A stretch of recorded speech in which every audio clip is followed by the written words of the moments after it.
Hello, tuni KUKI channel vizosi na bon vin liam na hikit na vin tunia hi ga veleu hen chiwa hi ikhat KUKI channel la ko na tuni sei diu chu hi a hi le na het ta sa bangin ama sa ang chu na ki sei ta na Maxwell organization kiti hi chi a logo hi in Maxwell organization ten job offer an bolovin hichi chu class 10 class 12 BA extra ho chunglang class 10 apa na chunglang se ti taute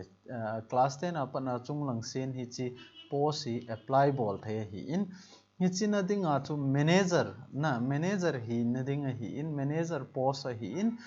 ahin la hichi manager chu direct nga hi thailo hi in apply ki bol thailo hi in apply a hele na qualification chu hi chu hi angai in na documents angai in aban le hichiwa hi angai ding documents ho chu le class 10 hi ai le class 10 admit card mark sheet aban le schedule tribe residential birth certificate aban le two passport photo ngai ding na passport ni ngai ding hi in passport photo ni hichi chu ngai ding aban le na apply zo teng le training ding hi hichi chu free training hi ding hi in sum cheng khat ong se na ngai po in ahin la hichi training bol na ding mun hi ai le Meghalaya sunga jawai kiti Jaintia district hi in hichi sungai na bol de hi in hichi wa chu training ki pe ding hi in training na chai phat le hichi hi office khat organization na hon pe in tin hichi dungjuya chu nang in office chu na nei ding office nan pi phat le nang manager na hi ding na lo chu hi ai le sing li apana sing na sangsom li sangsom nga hi ding a hi hichi chu tu nia hal khat explain ga bolu hi tin koi ta bang tu la ya class 10 chai ta a hi lo le 12 sim jom ta lo a hi lo wai le class 12 chai ta BA sim jom ta lo BA sima nga ka la nga ho adinga thilpha chum ta hi in hi chi po si permanent hi ding hi in ai wanga chu training na chai anga in hi na training hoyong aban bana in sei do hi tu hin abana na chalu hi tin abana na veleu hen hi chi Maxwell organization is sei ma bangwin ISO certified registered by the international government hi in hichi ISO certified hi ta in ISO ti chu international standard organization na a full form ga kise nang le ISO in yong certified abol zo wa hi tu le tu a hi country thuma office ki nei na lai hi in headquarter hi ai le chun Kolkata hi in hichi Maxwell hi Nepal ang office som ni som thum ta in aban le Dubai a office li lenga ta in tu a hi Burma Myanmar a ho hon ding a ki ti za achami ki doin adi dia eimi sung lang na ki doi hi in kol lang ho di hi lawang chu ama oding a chu passport ongai lo hi hichi chu iga halkhat iga sei be no moin tin ni chibai anoya vele chon bracket sunga hi for the new office akiti in office tha ki hon ki got ja chu mi ki doi be hi na mi ki doi be ai le office ki hon be ai le chun manager rong hung ngai ding aban le a worker song hung ngai ding ai ji chun china dinga chu mi ki hol hi in koi to banga thanom hon hi chi na ki apply the he ti chu ega sei hin tin abana a training bol ding dan chu EPP training ding ham ti ana sei ki no hi te achalai vele chun three type of training akiti in training a hi thil thum na training thum ding hi in hi chi training thum sunga hi achom chom na jil ding hi in akhat na chui le merchandiser kiti in ani na chu training manager athum na chu assistant manager hi cho thum hi na jil ding hi in training sunga choi chi training hi na bol ding hi in hi chi training na chai tieng le manager chu na hung hi ding hi na aba la training duration hi ga sei lew han akhen khat chu la thum akhen khat la li hlanga akhen khat chu kum khat jong hi aji chu mi o si a quality a ki bang po in akhen khat chu mi I tha si win akhen khat chu ha panai pangovin chomlo ka ki chai eng theong hi na hi chi chu hi chalai bracket sunga ga velew han depends on your hard work and capability na khen khat chu mi marketing he sa jong ta chu khen khat chu a hello hil jong hung jaw mai the ai chu ho dinga wang chung ha jat mai the ai hin la marketing he sa ho dinga chu bailam ta aga chayeng the hi chilaya hi training ama sapale ani na pa hi marketing nyau khat umintin aban le athum na awang hi marketing talo ding athum na pa hi office a kona paperwork computer work the ho kizil ding hi na cho aban bana in sei su di wi tu hin merchandiser hi ep ham ep bolding pen ham ti ga sei be kit le hen chalai vele chun merchandiser marketing skill na hi chawai marketing skill na jilding hi in communication skill ama sapena hi chalai ong hi thumlang na jilding aumin communication tu lai cho manager khat hi ai la chun ham dan thi mangain kivan dan thep angain aban le I personality I chon dan yong a hoi angai na hi cho thum chu izil de wai chawai hi vele chun communication skill dress code and personality development na hi cho hi na ki jilding hi in hi cho chu marketing bol to ko ma cho na ki jilding hi by doing marketing with some printed media and software hi chi marketing chu ipili pen marketing bolding ham ti ai le printed media le software mangcha marketing ki bolding hi ti chu school a le kha bu a hi lawai le dictionary encyclopedia ti hona ni cho hi ki mangcha school a oza ho ai lo le principal ho to ga ki ho wa I chi chu deal ga ki bola akila vai le skill ho ye na ama ho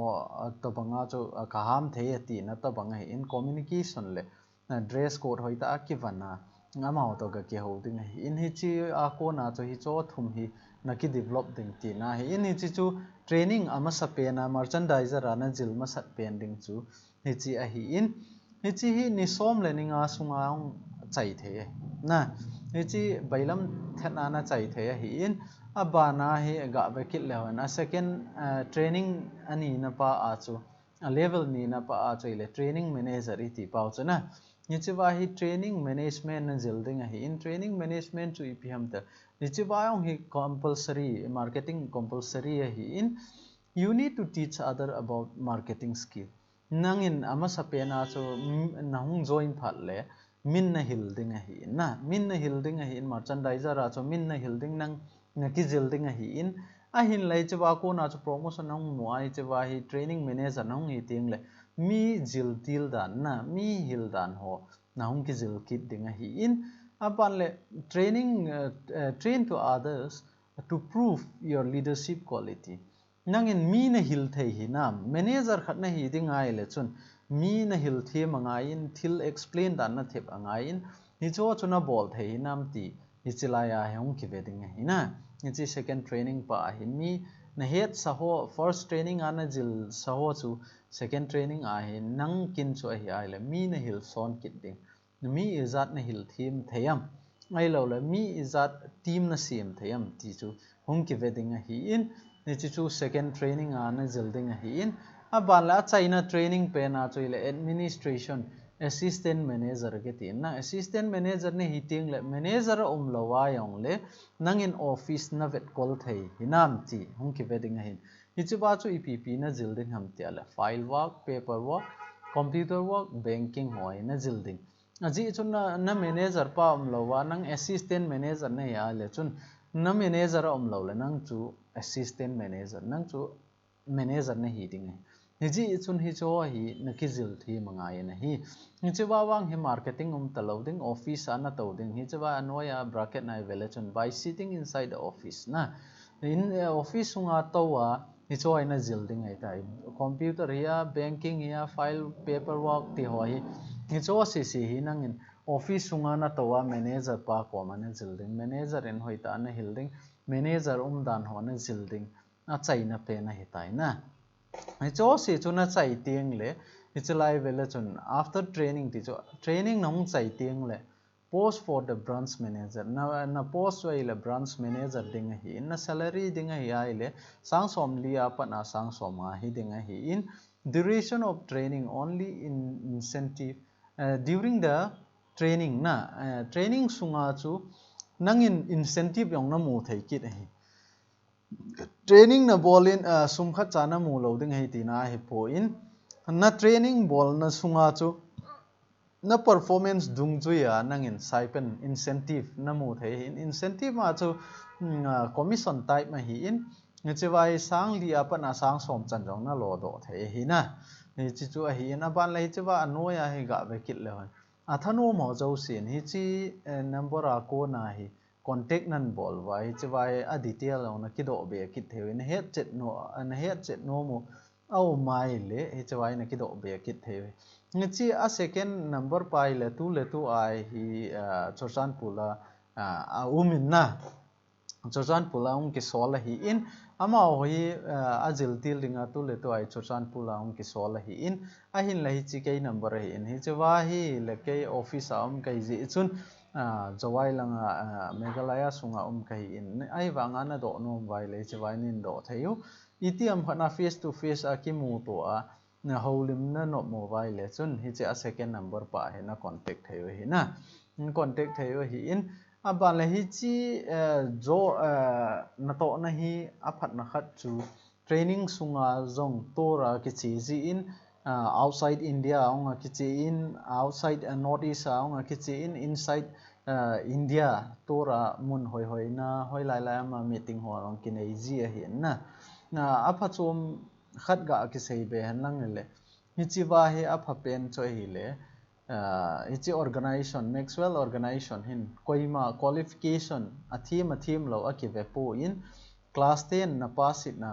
nang ma na kinga cha na ke in hichi training hi cha ing gatin manager hi thei nge ti na ki gin cha na ile training na bolding na ki peding na hin lang khat na phat di set na khat cho hi le tu a hi chala ya hi branch manager ei mi a ki hi ji chun nang ho na boi na ha sat na ho jong ki tho pi thei jing he ti chu ni ga sei thei hin tin manipura ko na mi li ham bo ki umin ji chun ai thei ai le nang hon boi na ha sat na na nei vai le chu number ai contact involve in lang ki za to thei hi in a thanom na mobile le chi hostel jong a ki simin hostel a ong hi mi a banga sang ge sang ko ki la lo hi in sang khat bo thasi a sang khat a ki la in aban le ni le cha ho iza kai free a ki pin hin la nasil na chen ding ho wang chu nang nan ki pu ding hi na ni chi chu a hin la a training sung chu a ki sei ma bangin sei thei hi point koi ta bang hung jaw bom ho jong a khen khat chu gang ta a chai jong a umin a khen khat chu short pi ball jong a umin na ni cho nang ho a ko na ki depend hi ta in hi chi to bang offer hoita hi chi to bang na to na hoita o hi tu lai ki mo mu ta lo hi lang khana government na to na ho a hi lo wai le hoi lai he jong le nang in pion ho po ai lo la chokidar security ho ga hol jong le chon tu lai chu sum sun lo wa ki cho tho ti lo wa hi na to na ki mu bi se lo wa hi in a hin la hi chi company a ko na hi nangin na lunglu na marketing lang na thep mai le chun hi chewa ko na kerel hoita na ki sim thei he chi chu tuni KUKI channel ai ga sei thei hin tin ni tiam khana I sei hel I sei ba lo ke ngai da mui tin a thanom hon tu le tu ana contact lo vai le phat short han nang hi le nang ho ding a jong phat ki hel ding ken jong kan ki tho pi thei lo ding he ti chu kain sei no ma he ka ki pa e